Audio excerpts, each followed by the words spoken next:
नमस्कार दोस्तों। तो कैसे हैं आप सब? उम्मीद करती हूँ बढ़िया होंगे।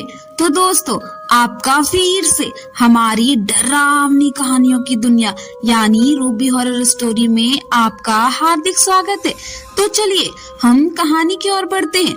आज की कहानी काफी रोमांचिक और सस्पेंस भरा होने वाला है। कहानी है खूनी किताब। तो कहानी की शुरुआत करते हैं। ये देखिए इंस्पेक्टर साहिबा, आज का पेपर। ये खबर पढ़ी आपने? खूनी किताब में ली है एक और जान। इंस्पेक्टर साहिबा नूर अपना चश्मा लगाते हुए, ओह माय गॉड, फिर से एक मौत। हमें जल्द से जल्द कोई सख्त एक्शन लेना होगा, नहीं तो शहर की जनता का भरोसा हम पर से उठ जाएगा और कानून सच में अंधा साबित हो जाएगा। इतनी बातें करके सब काम पर लग जाते हैं। इंस्पेक्टर नूर सारा दिन बस उस खूनी किताब के बारे में सोचती रहती हैं। शाम को जैसे ही ड्यूटी खत्म हुई, इंस्पेक्टर साहिबा ने सब इंस्पेक्टर महेश को बुलाया और कहा, कल मैं ड्यूटी पर थोड़ा लेट आऊंगी, तब तक तुम सब संभाल लेना। सब इंस्पेक्टर महेश ने हाँ में सिर हिलाया। इतना कहकर इंस्पेक्टर नूर घर के लिए निकल जाती है। रात को घर पहुंचकर मन ही मन सोच रही है, क्या किया जाए, कैसे इस खूनी किताब को रोका जाए ताकि शहर में किसी और मासूम की जान न जाए। सोचते सोचते नूर सो जाती हैं। सुबह उठते ही नूर लाइब्रेरी साइन के लिए निकल जाती हैं। सोचती हैं यहाँ से कुछ पता चले। वो लाइब्रेरियन दिनेश के पास पहुँचती है। पुलिस को आया देख दिनेश घबरा जाता है। मैडम आइए, कैसे आना हुआ आज आपका? हमारी याद कैसे आई? धन्य हो भाग हमारे जो आप यहाँ पधारे हैं। ये सब बातें छोड़ो, मैं दरअसल यहाँ किसी जरूरी काम से आई हूँ, के सिलसिले में आई हूँ। एक खूनी किताब है कोई जो अब तक 3 लोगों की जान ले चुकी है। मुझे उसके बारे में कुछ जानकारी हासिल करनी है। शायद आपसे इस लाइब्रेरी में कुछ मदद मिल जाए। खूनी किताब? नूर की बात सुनकर दिनेश के पसीने छूट जाते हैं। हाँ, खूनी किताब। अब और ज्यादा सवाल जवाब मत करो, मुझे बताओ जल्दी, ऐसी कोई किताब है क्या तुम्हारे पास?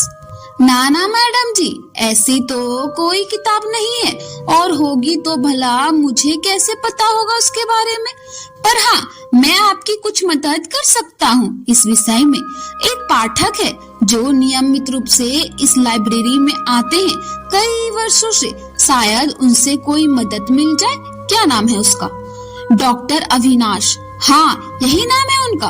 अच्छा, उनका कोई एड्रेस कहाँ रहता है? वो कोई एड्रेस है तुम्हारे पास या कोई कांटेक्ट नंबर? एक मिनट, मैं एंट्री बुक में देखकर बताता हूँ आपको। अविनाश, हाँ मिल गया। कांटेक्ट नंबर तो नहीं है मैडम, पर ये एड्रेस जरूर है। जल्दी बताओ क्या है एड्रेस? अंधेरी गली, मेन बाजार, बंगलो नंबर 444। ओके ठीक है। इतना कहकर इंस्पेक्टर नूर डॉक्टर अविनाश के घर के लिए निकल जाती हैं। कुछ समय बाद नूर की जीप डॉक्टर के घर के आगे जाकर रुकती है। इंस्पेक्टर नूर डोरबेल बजाती हैं। अंदर से एक नौकर निकलकर आता है।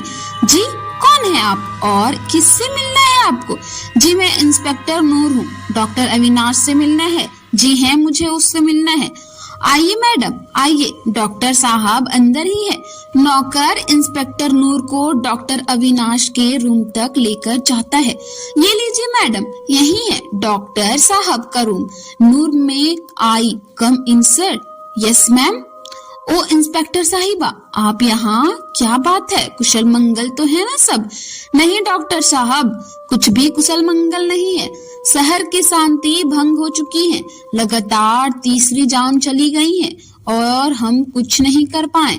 तीसरी जान? डॉक्टर अविनाश, हाँ साहब, एक खूनी किताब है कोई जो ये सब जान ले रही है एक एक करके। खूनी किताब? ओह माय गॉड, इसका मतलब इन सब कत्ल के पीछे उस किताब का हाथ है। उस किताब का मतलब? कौन सी किताब डॉक्टर साहब? वही किताब जिसे मैंने एक दिन आज से कई वर्षों पहले पर लाइब्रेरी में देखा था। पर लाइब्रेरी? नूर, हाँ पर लाइब्रेरी, यहाँ से ठीक 600 किलोमीटर दूर जोधपुर में स्थित है। बहुत ही प्राचीन लाइब्रेरी है। वहीं देखा था इस किताब को लगभग 31 साल पहले। 31 साल पहले? इंस्पेक्टर नूर कुछ सोच में पड़ जाती हैं। 31 साल पहले जो किताब आपने देखी वो अब जान की दुश्मन क्यों बनी हुई है, ये तो मैं नहीं जानता इंस्पेक्टर साहिबा। अच्छा डॉक्टर साहब, कुछ और मालूम है आपको इस किताब के बारे में? इंस्पेक्टर नूर डॉक्टर अविनाश से इतनी जानकारी हासिल करके वहाँ से निकल जाती हैं। सीधा पुलिस स्टेशन पहुँचती हैं। गुड आफ्टरनून में महेश। वेरी गुड आफ्टरनून नूर।